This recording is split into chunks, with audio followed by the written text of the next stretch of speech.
नमस्कार दोस्तों, आप देख रहे हैं सिनेमा हॉल और मैं अजय ब्रह्मात्मस।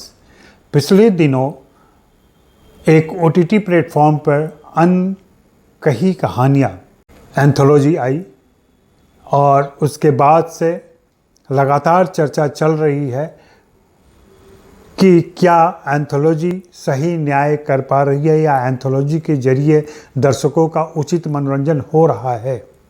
एंथोलॉजी भारत में थोड़ी नई चीज़ है। OTT प्लेटफॉर्म ने इसे जमकर प्रचारित किया है, लेकिन अगर याद करें आप तो भारत में और ख़ास करके हिंदी सिनेमा में इसकी शुरुआत तो बहुत पहले हो चुकी थी। राम गोपाल वर्मा ने जब डरना मना है और डरना ज़रूरी है फिल्में बनाई थी, जिसमें अनेक निर्देशकों को एक साथ बुलाया था उन्होंने और एक एंथोलॉजी तैयार की थी।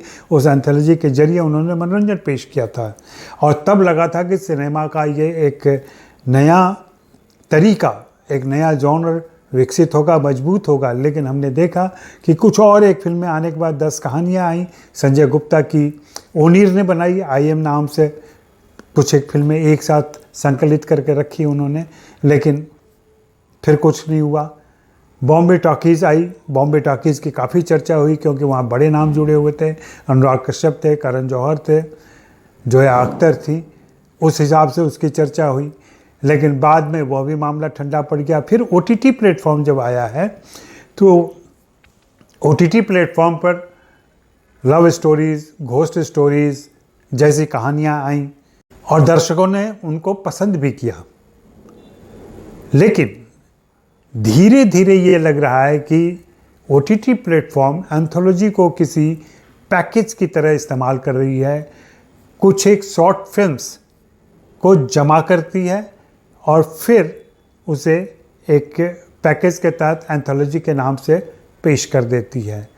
अगर इसकी सही प्लानिंग हो और उसके विषय तय किए जाएं शुरू से, फिर उन विषयों को लेकर के फिल्में बने और कायदे के लोग, अच्छे निर्देशक, युवा निर्देशक, प्रयोगशील निर्देशक चुने जाएं तो ज़रूर अनोखी कहानियां आ सकती हैं। इस दिशा में रे एक नई कोशिश थी और वह अच्छी लगी।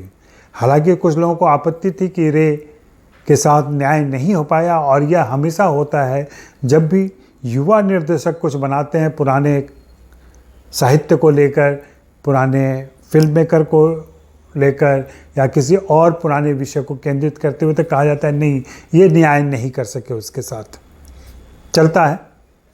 लेकिन वह कोशिश अच्छी थी और साहित्य को सिनेमा में लाने के जो प्रयास होते हैं उस प्रयास में उसका उल्लेखनीय योगदान रहा। बाद में हमने देखा कि अजीब दास्तांस नाम से एक एंथोलॉजी आई जिसमें नीरज घेवन की कहानी को लोगों ने बहुत ही पसंद किया और अभी अनकही कहानियाँ आई हैं। बीच में कुछ एक दूसरे वेब पे आई हैं, अनपॉज्ड जैसे, जिसमें ऋचा चड्ढा थी, और भी कुछ एंथोलॉजी आई हैं जो भी विभिन्न प्लेटफॉर्म पे दिखाई गई हैं, लेकिन उनकी पॉपुलैरिटी उतनी नहीं हो पाई, उनकी चर्चा उतनी नहीं हो पाई, इसलिए कि वो कमज़ोर थी। मेरा यही कहना है कि एंथोलॉजी एक जॉनर है, एक मीडियम है और एक अच्छा प्रयोगशील मीडियम है, सार्थक मीडियम है। उसका सही उपयोग हो। सही उपयोग के लिए ज़रूरी है कि देश में बिखरी कहानियाँ, इतनी भाषाएं हैं, इतना विपुल साहित्य है, सदियों से लिखा जा रहा है, उसमें से चीज़ें निकाली जाएं और सीरीज़ पेश की जाए तो ज़रूर पॉपुलर होगी। एक ज़माने में दूरदर्शन पर ऐसी बहुत कोशिश हुई थी और वो कितनी पॉपुलर रही थी, हम आप याद कर सकते हैं। मुझे लगता है कि वैसी ही लोकप्रियता OTT को भी मिल सकती है अगर सिलसिलेवार तरीके से और पूरी सोच समझ के साथ कोशिश की जाए, और इस कोशिश को दर्शकों का पूरा समर्थन मिलेगा, मुझे पूरा यकीन है। एंथोलॉजी का मजाक न बनाएं और कमज़ोर फिल्में न दें। कुछ एक नाम अच्छे हैं, जैसे अभिषेक चौबे हैं, दिवाकर बनर्जी हैं, ये लोग आकर अच्छा काम करते हैं छोटी फिल्मों में भी।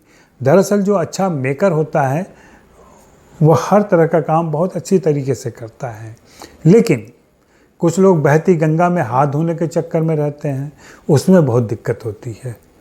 और वही दिक्कत एंथोलॉजी में भी दिखाई पड़ने लगी है।